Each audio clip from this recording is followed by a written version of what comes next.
dommage de ne pas pouvoir préparer avec une vraie semaine d'entraînement ce Final Four de Ligue des Nations. Il y a quand même un trophée au bout.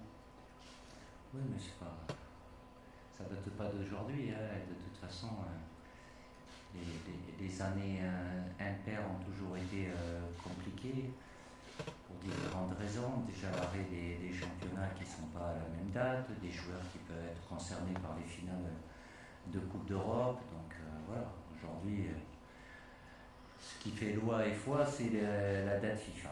Et comme vous le savez, c'est le 2, donc là, on a fait en sorte d'anticiper un petit peu les 15 qui étaient prévus pour arriver ce midi, sont là.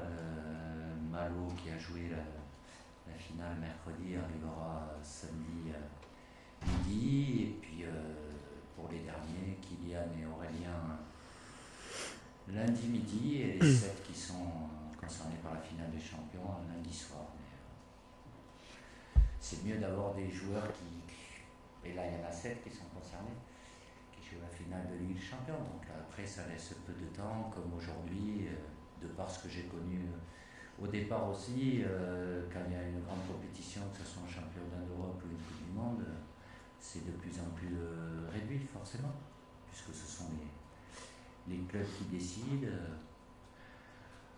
D'où le maître mot qui revient, s'adapter. Et oui, il y aura peu de temps, surtout pour ceux qui arrivent lundi. Encore, on joue jeudi, il y en a qui jouent mercredi.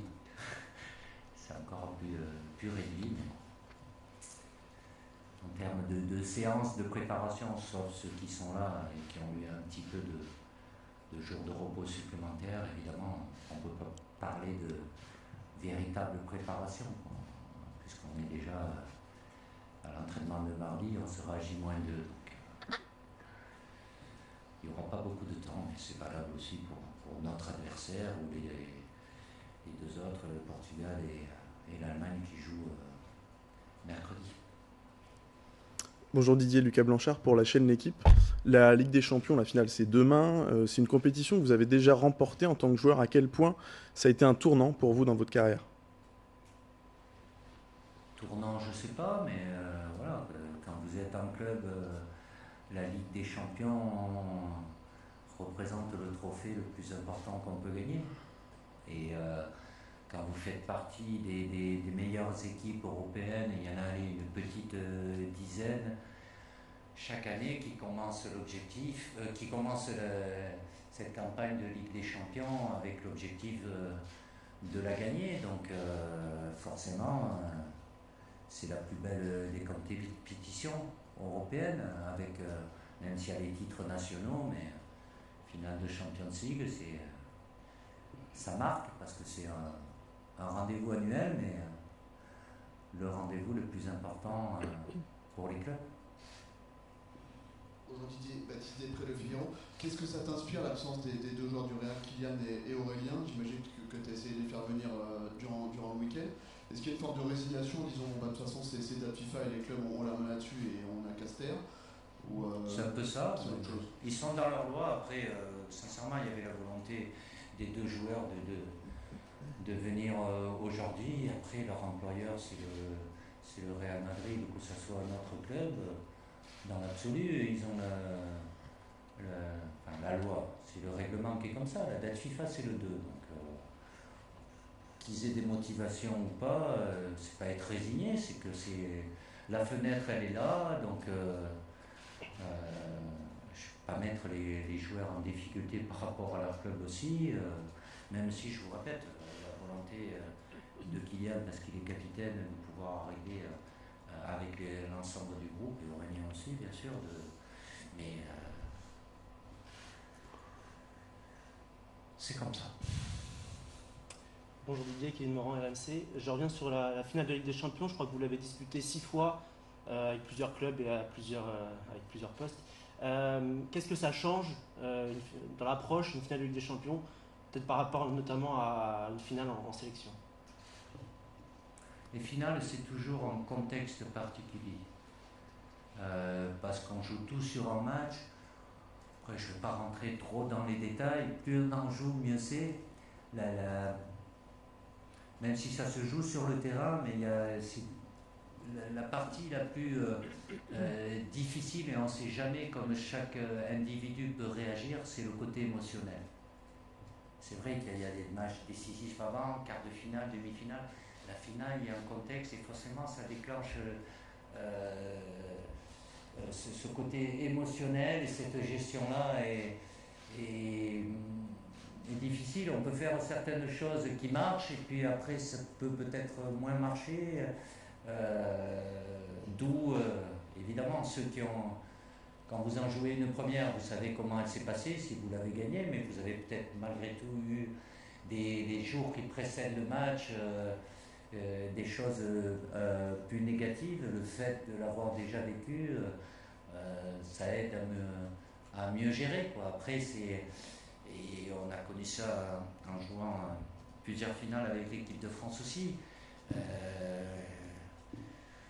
On peut penser même sur certains joueurs qui ont un tempérament un peu plus détendu, relax, et puis c'est peut-être eux qui vont être un peu plus impactés par tout ce qui précède la rencontre, et au niveau de la tête, ça peut avoir une influence. Donc, mais bon, pour avoir l'expérience, il faut avoir la possibilité d'en avoir joué avant. Des fois, c'est pas le cas, ce qui n'empêche pas de pouvoir la gagner pour autant. Bonjour Didier, Anthony Guet pour Canal et Infosport Plus. Ouais.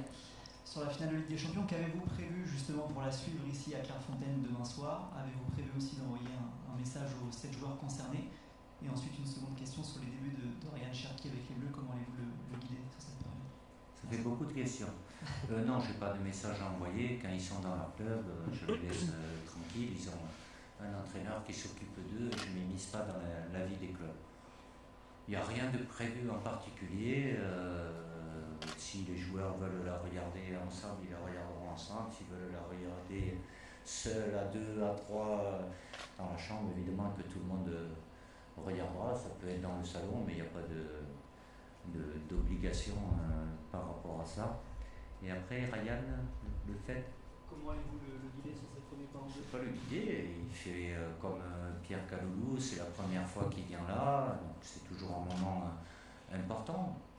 Après, je discuterai avec Ryan, avec Pierre, avec la plupart des joueurs aussi, le fait d'être le plus naturel possible, comme ils peuvent l'être dans leur club. Voilà, après c'est des échanges bien évidemment. On vient toujours, même si les jeunes aujourd'hui sont un peu plus à l'aise qu'il y a quelques temps, mais de rester eux-mêmes, que ce soit en dehors du terrain et surtout sur le terrain.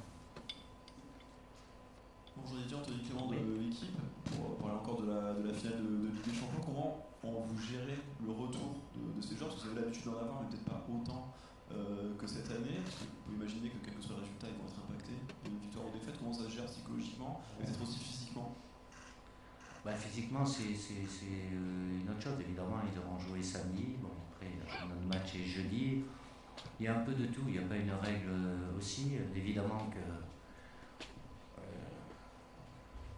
psychologiquement, de gagner, c'est toujours plus positif, mais il faut se remettre après en peu de temps.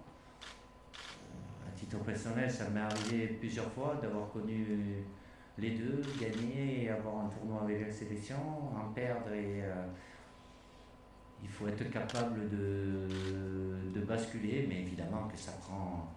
Ils sont focalisés là-dessus aujourd'hui, et il n'y a pas beaucoup de temps après derrière, puisque le match vient jeudi.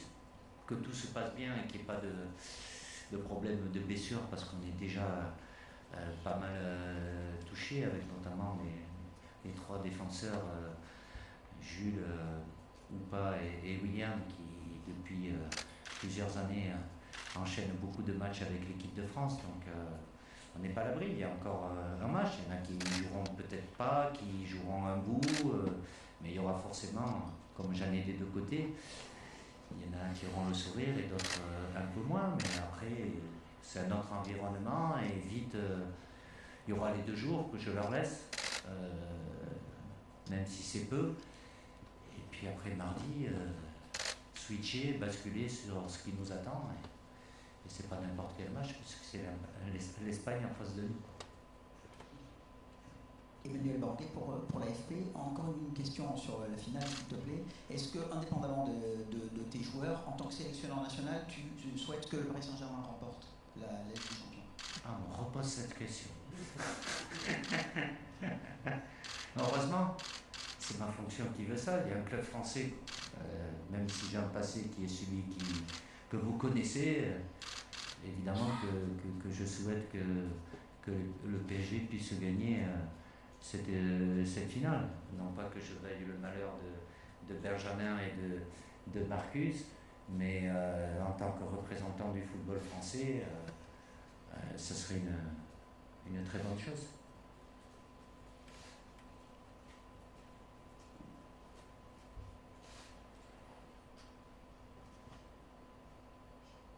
Vous êtes peu nombreux, donc les questions s'accumulent. Toujours sur la finale, en tant que technicien, en tant que tacticien, qu'est-ce que t'inspire le PSG et l'Inter, vraiment de ce point de vue-là? Voilà, je ne vais pas aller trop sur ce terrain-là, mais c'est pas style, c'est deux façons différentes, deux systèmes différents, deux animations différentes, qui leur ont permis à l'une et à l'autre d'arriver où ils sont. Donc il y aura cette confrontation. Voilà, on a vu sur les matchs décisifs, les quarts, les demi aussi, ça peut se jouer à peu de choses, mais pour gagner une finale, il faut tout faire bien, avec et sans ballon, que ça soit défensif, offensif, avec peut-être, oui, de styles, en fait, de systèmes différents, mais qui convient aux deux équipes, et ces deux équipes-là ont déjà, avant cette finale, obtenu de très très bons résultats de par leur façon de jouer. Il n'y a pas ce qui me plaît, c'est... il y a une animation qui est différente au PSG, avec évidemment qui est basée sur la possession, un positionnement bien spécifique dans les sorties de balle où ils sont à 3, avec beaucoup de permutations. Évidemment, un milieu de terrain qui a cette capacité à garder le ballon, des joueurs excentrés, des positions qui peuvent être différentes. Ils ont répété ça et aujourd'hui, ils le font tous bien, voire très bien. Et cette capacité qu'ils ont aussi d'harceler l'adversaire à la perte, et ça laisse peu de temps à l'adversaire. L'Inter, c'est différent puisqu'ils ont une défense à 3 avec des joueurs de couloir, 2 attaquants axiaux et ce milieu à 3. Voilà, l'opposition de systèmes différents amène à des modifications. L'Inter même si c'est une équipe qui est capable aussi d'avoir le ballon, elle fait très mal sur les récupérations, sur le jeu vertical aussi, coup de pied arrêté, avec aujourd'hui certainement plus d'expérience, puisqu'il y en a 8, je crois, de l'Inter qui ont déjà joué la finale de Ligue des Champions il y a 2 ans. C'est un plus pour eux, mais ce qui ne veut pas dire que ça va leur permettre de gagner, mais ils ont, oui, Paris est une équipe beaucoup plus jeune, mais avec beaucoup de qualité, et aujourd'hui, ils savent tous ce qu'ils doivent faire. Après, tout dépendra de ce que fait l'adversaire aussi. Quand une équipe a le ballon, avec le ballon, il n'y a pas de souci, c'est quand on l'a pas, et on a pu voir, j'ai pu voir, je ne sais pas si vous l'avez vu, mais la finale entre Chelsea et le Betis, la première et la deuxième mi-temps, c'est pas du tout la même chose qui s'est passée, et avec le ballon ça peut être très bien, mais après sans ballon ça peut créer des déséquilibres. Donc c'est un rapport de force qui peut être modifié aussi par le positionnement des joueurs. Anthony Clément de l'équipe, pour parler d'autre chose, la saison d'Adrien Rabiot à Marseille, est-ce que vous trouvez qu'elle lui a donné une autre dimension? Parce qu'on trouve que c'est particulièrement épanoui en tant que leader. Est-ce que vous trouvez que ça peut arriver avec une autre dimension en tant que joueur, en tant que personnalité dans le vestiaire? Sincèrement, je pense pas. On peut dire ça parce qu'il est en France, vous le voyez un peu plus. Mais ce qu'il avait fait avant dans les clubs où il est passé, il avait déjà été très performant. Et que là, du fait que ça soit lui, Adrien Rabiot, qui soit en Ligue 1 et soit un peu plus leader, parce qu'on attend, c'est un international en puissance, donc on attend beaucoup plus de lui aussi. Mais Adrien est régulier depuis plusieurs saisons dans les clubs où il était. Là, du fait qu'il soit en Ligue 1, pour beaucoup, on le voit beaucoup plus quand il joue à l'étranger, à part les gros matchs. Pas dire que tout le monde suit les matchs tous les 3-4 jours qu'il a. Donc, il est comme il est, avec son niveau d'international en puissance et donc la capacité de faire des choses qui font la différence, qui ont fait la différence durant cette saison avec l'Olympique de Marseille. Emmanuel Baranguet pour l'AFP. Le retour de Clément Langlais qui n'était pas venu depuis très longtemps, ça veut dire que Euro 2021. Ouais, que ton radar est très étendu, tu gardes très longtemps tous les joueurs sous ton regard. Est-ce que Je ne l'ai pas pris pour que ça soit une preuve, mais oui, ils peuvent, pour différentes raisons, mais on les suit. Clément a eu quelques petits pépins physiques, il a bougé souvent de club. Comme je l'ai dit ce matin, il a eu un début de saison compliqué, où 2-3 mois, et puis après, voilà, il a retrouvé un très très bon niveau, mais il est passé par pas mal de clubs, souvent prêtés aussi. Mais c'est pas parce que ils viennent pas pendant un moment que on les perd de vue, on continue à suivre. Après, c'est la concurrence qu'il y a au poste et le moment où je dois faire les sélections aussi. Tu restes en contact régulier avec eux, pas tous les mois, mais même un joueur comme ça qui n'était pas venu depuis longtemps, tu lui avais envoyé un message de temps en temps pour savoir où il en était. Non, mais ça, je peux avoir des échanges, mais après, si je ne sais plus combien de joueurs depuis 2012, bon, certains ils ont arrêté leur carrière, mais après, s'il y a une période plus ou moins longue, et pour Clément, c'était championnat d'Europe 2021, donc ça fait 4 ans, je vous mentirais si ces dernières années, j'ai envoyé des messages, mais on suit. Après, ils savent très bien, hein, ils sont au haut niveau, c'est des compétiteurs, à eux de faire tout ce qu'il faut pour continuer à venir régulièrement, ou quand il y a une période, et ça peut arriver, qui est souvent liée avec des blessures, le temps de revenir, c'est le haut niveau. Donc, mais après, c'est surtout après quand ils sont là, quand c'est des joueurs qui viennent régulièrement. Oui, là j'ai des échanges plus réguliers.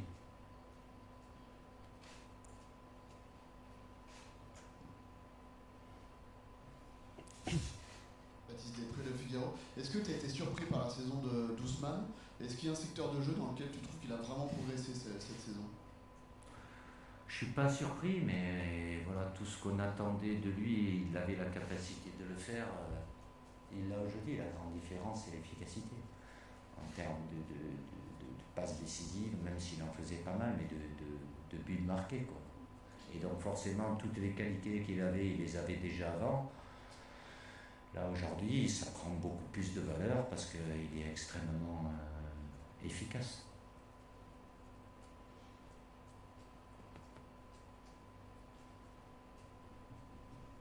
Anthony Clément de l'équipe, jouer l'Espagne en demi-finale d'une compétition en Allemagne, ça rappelle un souvenir récent. En quoi c'est un match différent et qu'est-ce qui a changé des deux côtés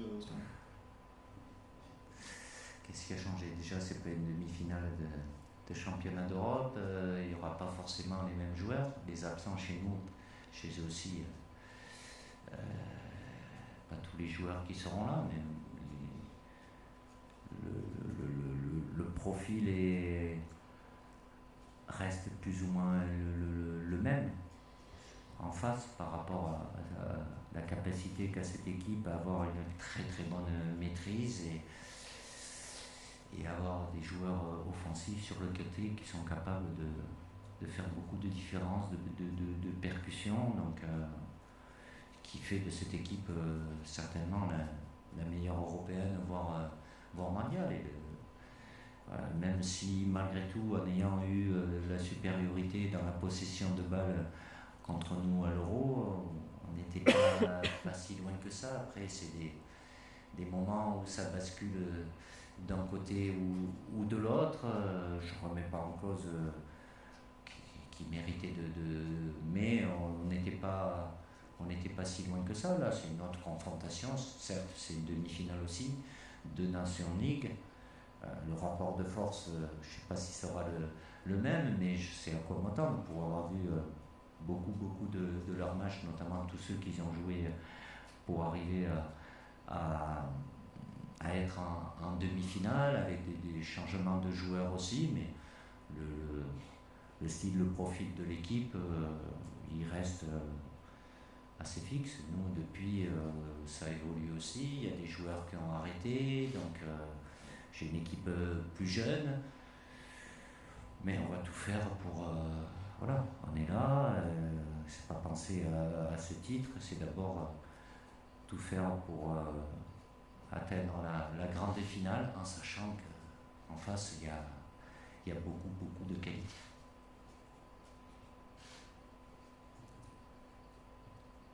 Est-ce qu'il y a une autre question pour Didier? Est-ce que autour de la Ligue des Champions, autour de Luis Enrique, qu'est-ce qui te rapproche de lui, qui t'éloigne de lui en termes de technicien, d'approche du football, de vision? Voilà.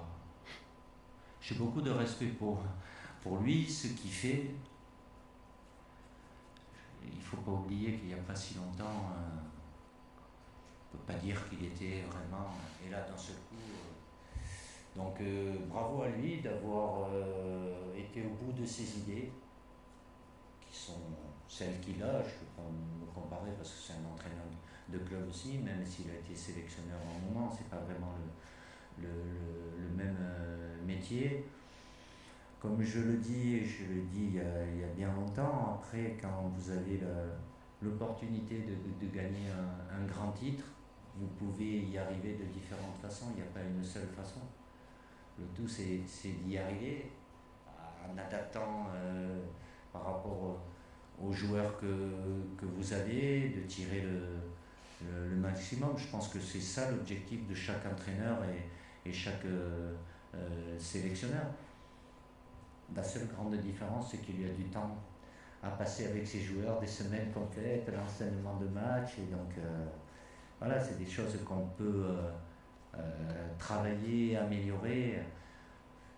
Il a connu en tant que sélectionneur, je ne vais pas dire que c'est impossible, mais c'est beaucoup plus compliqué, quoi, parce qu'il y a peu de séances, on n'a pas toujours les mêmes joueurs non plus qui sont disponibles ou qui peuvent être blessés, donc c'est au coup par coup et avec 5 rendez-vous dans l'année. Donc, mais je le répète, c'est sa réussite, même si elle passe par les joueurs, mais en peu de temps, en l'espace de 3-4 mois, c'est ça le football, entre gagner, pas gagner, quand ça tourne du bon côté, c'est magnifique. Le football, quand vous gagnez, mais c'est top. Ça fait sourire, ça?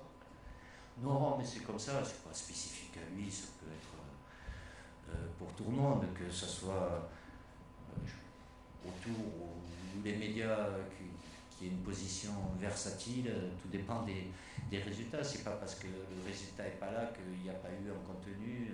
Alors je ne vais pas utiliser la formule magique des fêtes encourageantes, non celle-là, mais ça permet de construire sur le temps, avec des choix de joueurs aussi. Bon, il n'est pas seul, il y a Luis Campos, le président Nasser, il y a tout un club qui est impliqué, et puis à lui après de tirer le maximum. Et aujourd'hui, c'est le cas. Et il y a un grand rendez-vous qui l'attend demain et qui permettra, s'il gagne, de mettre encore plus en valeur tout ce qu'ils ont très bien fait cette saison. Emmanuel Baranguet pour l'AFP. Une autre question sur Adrien Rabiot. Il a joué beaucoup dans un rôle un peu plus offensif avec Marseille. Est-ce que c'est susceptible de t'intéresser pour l'équipe de France, de le faire jouer un petit peu comme ça aussi? Il a changé au moins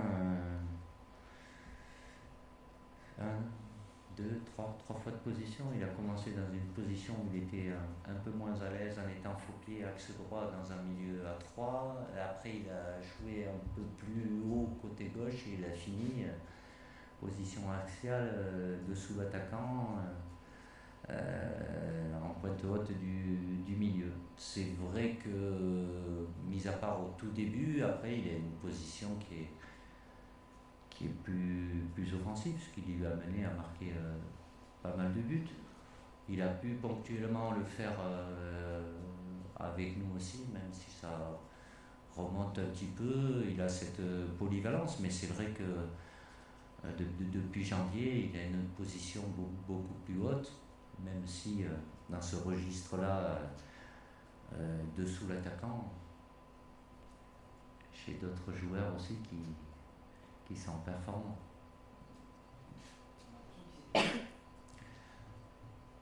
Il sait faire beaucoup de choses, il a une grande liberté, c'est ce qu'il aime. Ça lui permet, de par ses qualités, de se projeter et ça il aime bien. Il est moins dans un rôle de contrôle qu'il avait avant, dans un milieu plus... je ne vais pas être défensif, même si à une époque ça lui posait des fois des problèmes. Aujourd'hui c'est plus un souci, plus haut, plus bas. Mais il est habitué dans son quotidien à avoir une position qui est beaucoup plus haute, quoi. Individuellement, l'équipe, justement, vous avez beaucoup parlé ces derniers mois du manque de créativité ou de profil créatif dans la sélection. Est-ce que là ça a changé quand on regarde la liste? Vous venez de le dire, vous avez beaucoup de joueurs pour évoluer derrière l'attaquant. Et comment les aligner? Comment est-ce que ça peut changer le visage de l'équipe, cet apport de nouveaux profils comme Cherki, l'émergence de Doué? Créativité, c'est quoi la créativité? C'est faire de bonnes passes vers l'avant. C'est déjà à partir de nos défenseurs d'être capable de faire ça. Après, que ce soit qu'il y ait des joueurs, avec Michael notamment, et les plus jeunes comme Désiré Doué ou Ryan, avec des positions qui peuvent être différentes aussi. Ils ont une capacité à pouvoir éliminer, dribbler, qui est intéressante, mais ça se fait pas comme ça en claquant des doigts. Il faut du temps aussi. Avant que Michael, je prends l'exemple de Michael, fasse le match qu'il a fait contre la Croatie, et il a eu des passages où je pense, et sans vous faire offense, à dire qu'il était très très performant, mais ça demande de la répétition, de la confiance, mais c'est plus en rapport avec la saison qu'il fait avec le Bayern aussi. Quand vous avez des jeunes joueurs, on leur demande beaucoup de choses très tôt, ils sont prêts à ça, mais ça se fait pas comme ça. Voilà, celui qui a éclairé, ébloui notre jeu, c'est Grisou. Et au début, c'était pas ce qu'il était ces 5 dernières années aussi. Parce qu'en face, il y a aussi beaucoup plus de qualité. Moi, j'estime que c'est pas qu'on a manqué de créativité. Après, c'est toujours un équilibre. Je peux comprendre qu'il y en a qui aient des avis différents. C'est pas parce que vous mettez 5 offensifs que vous allez marquer plus de buts. Mais c'est pas parce que vous avez une équipe qui, sur le papier, est plus défensive, elle n'a pas la capacité à être dangereuse. Après, de la créativité, il y en a toujours eu. Il peut en avoir plus ou moins, tout dépend le rapport de force. Quand on a le ballon, il n'y a pas de souci. La créativité, il y en a besoin. Quand vous ne l'avez pas, c'est pas la créativité qui vous permet d'être solide et performant. Donc c'est un juste équilibre de la complémentarité. Des fois, ça peut marcher et contre notre adversaire, ça ne marche pas, mais c'est bien. Il y en a qui ne sont pas dans la sélection aujourd'hui et qui ont cette capacité aussi-là et qui seront peut-être amenés à rejoindre l'équipe de France prochainement. Mais cette notion d'équilibre, mais cet équilibre, il est fragile. Il ne faut pas en avoir de trop, mais il ne faut pas être en manque aussi. Mais s'il n'y a pas, par rapport au très très haut niveau, il faut jouer sur sur d'autres forces pour être performant et gagner les matchs. C'est bien quand vous êtes un effectif réduit. Par le football, c'est bien. C'est bon pour vous? Alors, à 17h30, c'est pas du foot, c'est du VTT. Non, c'est pas du VTT, c'est une reprise. Oui, certes. Reprise en douceur. Parce qu'il y en a, ça fait 2 semaines qu'ils n'ont pas touché le ballon, certainement. Mais demain, ça sera une bonne journée. Double. Ouais, c'est le samedi. Ils sont dispensés demain matin de venir. Non, ils ne sont pas invités demain.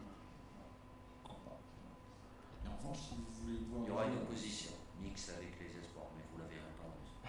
Pas de thé. Non. Oui.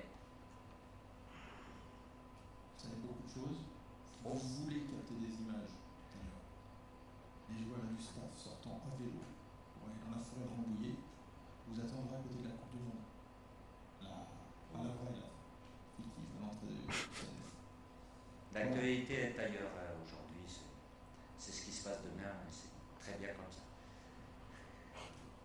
À tout à l'heure pour ceux qui resteront. Sinon, demain, il y aura une conf avant l'entraînement, vers 16h, je crois. 16h.